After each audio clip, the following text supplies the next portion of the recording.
Welcome to Royal Lovers. Don't forget to hit that subscribe button and show some love to royalty. I am your host, Carl.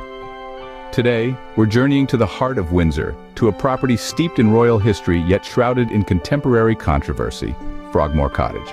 Nestled in the heart of the Queen's beloved Windsor estate, Frogmore Cottage has seen its fair share of royal occupants, yet none as controversial as the Duke and Duchess of Sussex. Just over a year ago, the Sussexes were asked to vacate this historic property. Despite having a valid lease and pouring their hearts, souls, and wallets into extensive renovations, they were forced to leave their charmingly refurbished home. The once dilapidated shack, gifted to them by Queen Elizabeth II, had been transformed into a cozy and inviting family home, only to have it snatched away.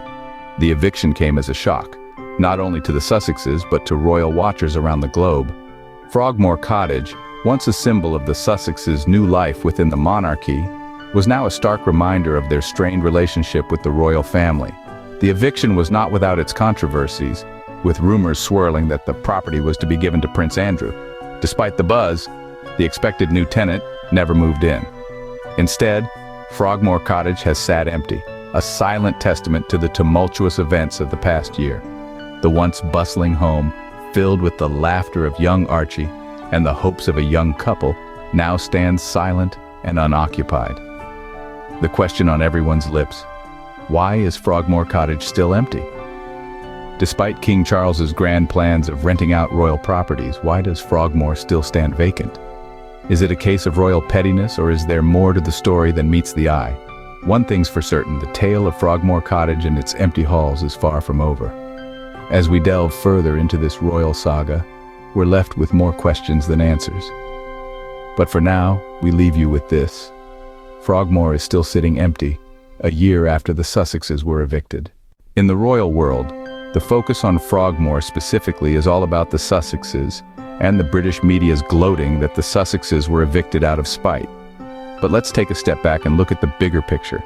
Picture this: a grand estate, rich in history and royal prestige, sitting empty, unoccupied, unloved, and unused. Frogmore Cottage is just one example of this phenomenon, but it's not alone. Across the country, there are numerous cottages, mansions, palaces, forts, even castles that are lying vacant on crown-owned estates or as part of private royal real estate holdings. These are properties that could be generating income, providing homes, or serving a purpose. But instead, they sit empty. Why does this matter, you might ask? Well, first and foremost, it's a question of waste. These are not just any properties, they are part of the country's heritage. They represent centuries of history, architecture, and culture. To let them sit empty is to neglect a key part of our collective past. Beyond that, there's the financial aspect. The upkeep of these properties is not cheap. They require regular maintenance, security, and in many cases, costly renovations to keep them in a state fit for royalty. And who foots the bill for all this? You guessed it, the taxpayer. Then there's the opportunity cost. These properties could be rented out, generating income that could be put to good use. They could be opened up to the public, allowing people to experience a piece of history, or they could be used for charitable or educational purposes. The possibilities are endless. Prince Charles himself has acknowledged the potential revenue that could be generated from these properties. Yet, in the case of Frogmore, despite the public outcry and the apparent willingness to rent it out, it remains unoccupied. So what we're left with is a situation that is not just wasteful but also short-sighted, and let's not mince words here, extremely petty. In a world where every penny counts, the empty estates of the royal family are a glaring example of missed opportunities and misplaced priorities. It's wasteful, stupid, and extremely petty. Prince Harry and Meghan Markle, the Duke and Duchess of Sussex, had provoked fury by spending £2.4 million of taxpayers' money renovating Frogmore Cottage. This was not just any renovation, mind you. It was the transformation of a dilapidated cottage into a home fit for a Duke and Duchess. Now let's add a bit of context here. The Sussexes didn't just decide to renovate on a whim. Queen Elizabeth II had gifted them Frogmore Cottage, and while the gesture was grand, the state of the property was not. It was in desperate need of repairs and modernization. So the Sussexes took it upon themselves to breathe new life into the old structure. They envisioned a home where they could raise their children, away from the prying eyes of the public. However, the renovation costs sparked a controversy that echoed in every corner of the United Kingdom. The public was incensed that taxpayer money was used for the refurbishment. The outcry was deafening, and the Sussexes, always ones to listen to the voices of the people, responded in kind. In a move that showcased their commitment to the public and their personal values, the Duke and Duchess covered the renovation costs themselves. They paid back every single penny of the £2.4 million. It was a statement, a clear message to the public and the monarchy. They were not just royal figures, they were responsible citizens too. But here's the kicker: despite covering the costs, they were still forced out. Yes, after spending their own money to transform Frogmore Cottage into a home, they were evicted. It was a move that left many in shock and raised a lot of questions about the motives of the monarchy. The Sussexes' dream of creating a home in Frogmore was shattered, leaving behind a beautifully renovated yet empty cottage, a silent testament to their short-lived life as working members of the royal family. The Duke of York was offered the option to move into the cottage instead of residing in the £30 million royal lodge while he has no apparent source of income, but he declined. This is where our tale takes an intriguing twist.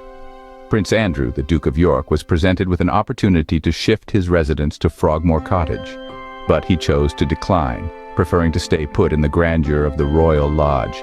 Now you might wonder, why would someone turn down such a generous offer? Well, the reasons behind Prince Andrew's refusal are layered and complex. The Duke of York had been embroiled in a scandal, a controversy so large that it had him step back from his royal duties.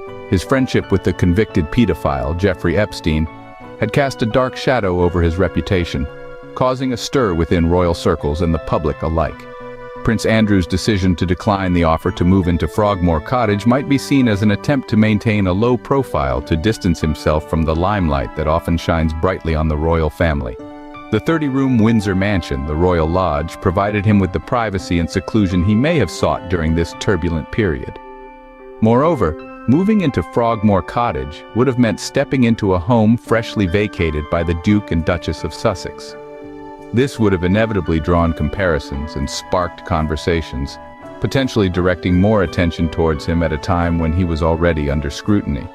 Therefore, the Duke of York chose to remain in the Royal Lodge, a decision influenced by a multitude of factors, not least of which was the scandal that had forced him to step back from his royal duties. Prince Andrew was forced to step back from royal duties amid the scandal over his friendship with convicted pedophile Jeffrey Epstein.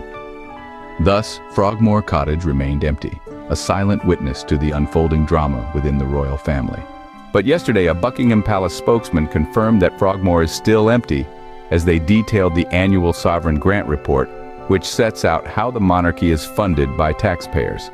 This statement reignites the burning question: what is the future of Frogmore Cottage? Who will be its next occupants? You see, the Sovereign Grant Report isn't just a dry financial document, it's a roadmap, a reflection of the monarchy's priorities.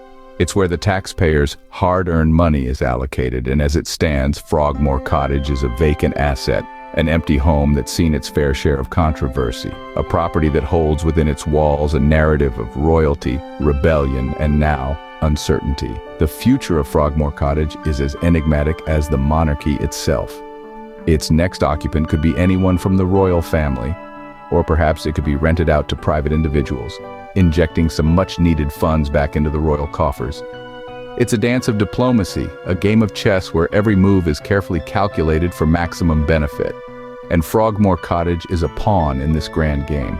Its future is a matter of strategic planning, a balancing act between preserving royal dignity and ensuring financial prudence. But amidst the speculation and the guesswork, one thing is certain. Frogmore Cottage, with its history and its potential, won't remain empty for long. It's a symbol, a statement, a piece of the royal legacy. And it's waiting for its next chapter to be written. As we close this chapter of our story, let's reflect on the intriguing tale of Frogmore Cottage.